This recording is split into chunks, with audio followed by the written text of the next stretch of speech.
So, how do you follow the three doctors? Well, you get stuck on a ship at sea that's lost. Yeah, that's what you do in Carnival of Monsters for Doctor Who.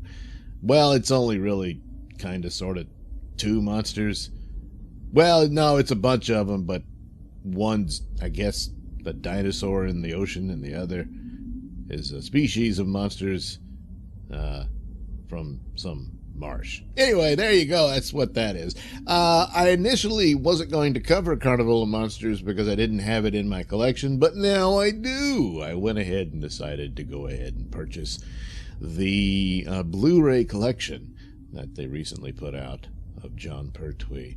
And it's just this particular season, or series, if you rather. And that's a shame. There should be the whole thing, you know.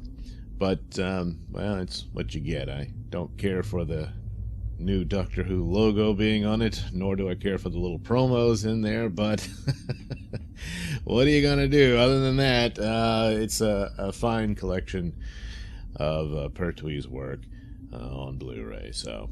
That's what I did. So anyway, watched Carnival of Monsters. It's been a while since I've seen it, and the first experience with it, I read the novelization of it, which sounds a lot more exciting than the actual program. But what are you gonna do? For all said and done, the monster parts aren't really that bad. I mean, you expect it to be at the quality that it is. But especially the scenes where the Drashigs, or whatever, come spinning up out of the marsh, it's all very quick. It's not too bad. The only failing part about it is that Joe Grant reacts to it more believably than Pertwee. But then you got to wonder, what were they telling him that he was supposed to be looking at? He's just sort of looking at it like, huh, wow, look at that. But then later on, he's attacked again by one of them. And, you know, he's horrified. So it's all a matter of how the scene was directed. I remember a while back David Duchovny describing a scene on the X-Files, and they didn't exactly describe to him what he would be looking at. And then when he sees the scene, and it's this hideous monster, and he's just sort of had this nonchalant look on his face like, huh, look at that. It's important to convey what the scene is actually going to be, but so maybe that's the case. I don't know.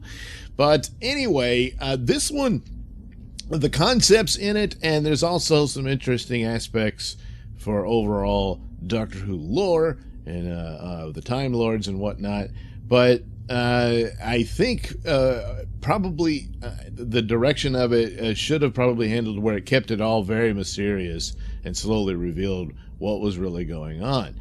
Because right off the bat they show you, well, it's an alien world, and the Doctor and Joe are not where they think they are, and all this sort of thing.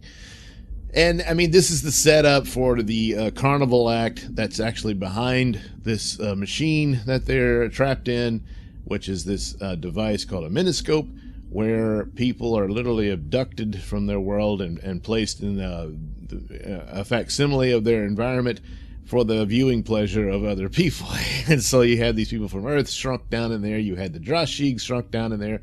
They introduced the Ogrons, who will become important later on. And, of course, you get a brief scene of a Cyberman walking around somewhere trapped inside the machine, which is interesting because Jon Pertwee never did take on the Cybermen. There's a promo image of him being menaced by a Cyberman, among other creatures, but he never had a Cyberman adventure until the Five Doctors, when he encountered them. But other than that, so it's kind of, you know, of some interest that he didn't. But then not every Doctor gets to have all the different creatures and monsters that have menaced the Doctor, other than the Daleks. They're always around. But so, you know, it's something of note that's the only appearance. And the Doctor himself never sees it. Oh, hey, look, there's a Cyberman in there. But so that's the big reveal. But it seems like, to me, it would have been better if they're on this ship, and then they're suddenly attacked by this dinosaur-like sea creature in the ship, and it leaves it open, I guess, that there's just these dinosaurs swimming around in the ocean from Earth, because they're perpetually trapped in this scene from the Indian Ocean from 1926. This was this ship that supposedly disappeared, and now you know why. They got abducted by these aliens for entertainment, and I guess the dinosaur got abducted too. It just happened to be swimming along. And now they're forever trapped in this constant loop, and they don't understand that where they are, and they don't remember reliving the same events over and over again, except the Joe and Dr. do. They arrive in the cargo hold of the SS Bernice, and the doctor had hoped to take Joe to this planet, Metebelis 3, which is, again, interesting because that's setting up later stories for the third Doctor, which this is kind of it's almost like a precursor to how the new Doctor Who series has worked itself out with arcs all the time. Perhaps, in my opinion, a little too much of that, but here it is all the way back there where little nods of what's coming for this Doctor is just sort of tossed about. Most notably is the Ogrons are there, and they even mention and kind of spoil the plot for the next adventure that they work primarily for the Daleks. So, but, well, you get a little cameo from them, and you'll see more of them later. But here, basically, yeah, you had this Carnival Act guy, kind of a sleazy showman dude, and his assistant, and they're trying to present this entertainment to these reclusive, rather paranoid, closed-up alien race that has this slave race that at first time I saw, I thought, oh, the Doctor's going to do something to free them. Nah, they're just stuck in their ways. And the makeup is pretty bad on these guys, but again, what you going to do? It's more about the performances and the presentation of the story. And for the amount of and lack, I suppose, of sets and abilities, it works okay on its own, but especially on Blu-ray, I guess, boy, you really do see the bald caps just don't really work on these guys. Makeup is a bit thicker on some and not on others, and the slave people, they just had these masks on, and well, it's best to keep them in the background, because if you got up too close, it just doesn't quite work.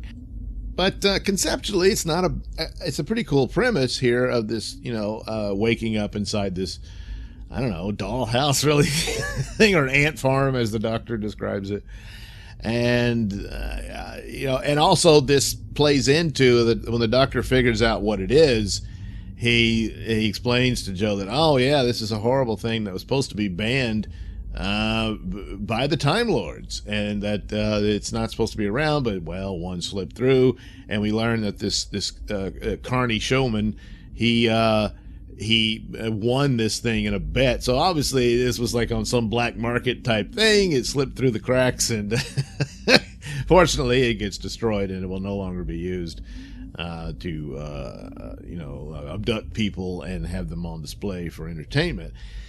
Because, well, in a roundabout, really quick, easy way, the Doctor just manages to set up the TARDIS to where it's able to restore everybody to their rightful place in time, and everything's fine.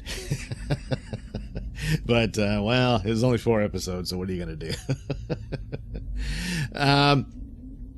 So, yeah, it was interesting there that, the Time Lords, and it's another one of these episodes, and rewatching particularly, I realized there's quite a few where I don't know if it was intended, and in some cases flat out, because it's part of the plot, that the Time Lords were manipulating the Doctor into performing these deeds across the time and space and all that. Certainly warning him about the Master. They sent him to Peladon. And here, this is right after the 3 Doctors, where he's no longer in exile, so to speak. He's free to travel as he wishes, which was his punishment from at the end of War Games. And so now, after saving them from the menace of Omega, the Doctor's able to travel freely again, so he's showing off the TARDIS to Joe and all that. And yet, here he comes, his first supposedly free agent mission, when really he was just trying to take Joe on a little tour of the sites and everything. And he ends up at this place which he had no intention of going to. And you can always chalk it up to where, well, the Doctor was never very good at piloting the TARDIS and all that sort of thing. Well, isn't it kind of odd that it results in him going on this mission to deal with a device that the Time Lords themselves banned and didn't want to be in existence anymore. So whether that's intentional or not, I rather doubt it, but at the same time, you can sort of reasonably conclude that there's always been some amount of manipulation from them, where the Doctor can be a tool, if you will, for them to use, while more or less maintaining their non-interference rule. Hey, it wasn't us, it was the Doctor who interfered. And it comes together that way, but it's only up to whether or not you want to think of it that way or not, really, because and whether or not they intended it as such, I don't know, but to me it fits, So again, a good concept, an interesting point. The actors have performed their parts well. The backstabbing bureaucracy going on the planet they land on. What was it? Interminor, or something along those lines. And that was all well played out and interesting and everything, even though you only have 3 of them. But it works. The guy keeps leaving. I'll talk to the president, and then comes back. Well, the president is... How do we know you talked to... Yeah, but they do it well enough.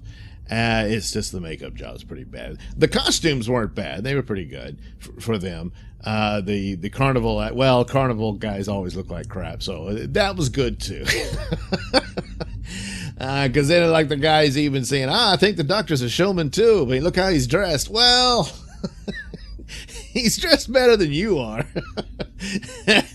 So, anyway, it was all well and good in that respect, but yeah, there's some flaws here and there, and things that were just unavoidable because of the times and what you have the ability to do.